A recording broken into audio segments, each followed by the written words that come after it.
రాసిన పత్రికను ఒక స్త్రీ చేతికిచ్చి పంపించాడు. ఆమె పేరు ఫిబే.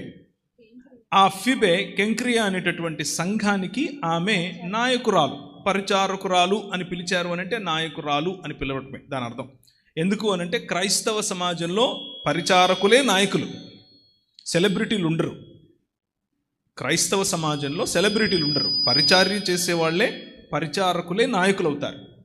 సో ఆమె ఆ రోజుల్లో ఉదాహరణకు ఇప్పుడు ఒకసారి ఆలోచించండి, కెంక్రియా దగ్గర ఉన్నటువంటి పౌలు దగ్గర నుంచి ఈ పత్రిక తీసుకుని ఎఫెస్కు వెళ్ళాలి.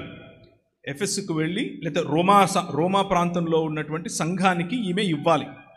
దాదాపు 350 నుంచి 400 మైళ్ళు ఉంటుంది.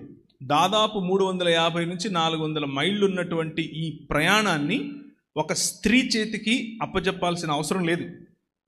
ఒకవేళ ఆమె బలహీన ఘటమైతే, ఒకవేళ ఆమె పురుషుని కంటే నిమ్నురాలైతే, ఒకవేళ ఆమె న్యూనతాభావంలో ఉన్న వ్యక్తి అయితే, ఒకవేళ ఆమెకు బుద్ధి మందగింపు అయితే, ఒకవేళ ఆమెకు కావలసినంత లేకపోతే ఆమె ప్రయాణానికి కావలసినంత ఆ ఆర్థిక స్థోమత లేకపోతే, అలాగే ప్రావీణ్యత లేకపోతే, అలాగే ఆయన రాసినటువంటి ఈ గ్రీకులో రాసినటువంటి వాళ్ళు మాట్లాడేటటువంటి భాష సిరియాక్ లేకపోతే అరమాయిక్ భాషలు మాట్లాడాలి, ఎందుకంటే కెంక్రియా అనే ప్రదేశం.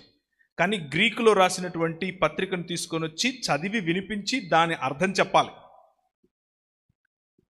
మీ ఇష్టం వచ్చినటువంటి దాని మొదటి లేకపోతే రెండవ మందిరపు యూదా సమాజం అని పిలుస్తారు వీళ్ళని. మధ్యధరా సముద్రం చుట్టూ ఉన్నటువంటి ద్వీపాలు ఇవి. మధ్యధరా సముద్రం అన్నది మీరు ఒకసారి మీ సెల్ ఫోన్ చూపించండి. నేను ఆఫ్ చేయమని చెప్పను, ఆన్ చేయమని చెప్తాను.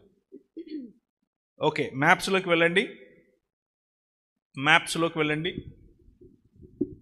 మ్యాప్ అని ఒక యాప్ ఉంటుంది.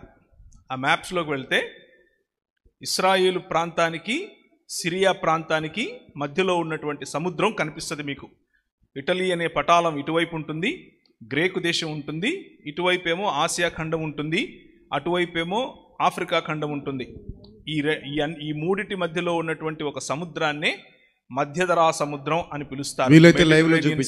వీలైతే చూపించండి లైన్లో. సో ఈ మెడిటరేనియన్ సీకి చుట్టూ ఉన్నటువంటి ప్రాంతాల గురించి మనం మాట్లాడుకుంటున్నాం. 400 మైళ్ళు ఒక స్త్రీ వెళ్ళాలి.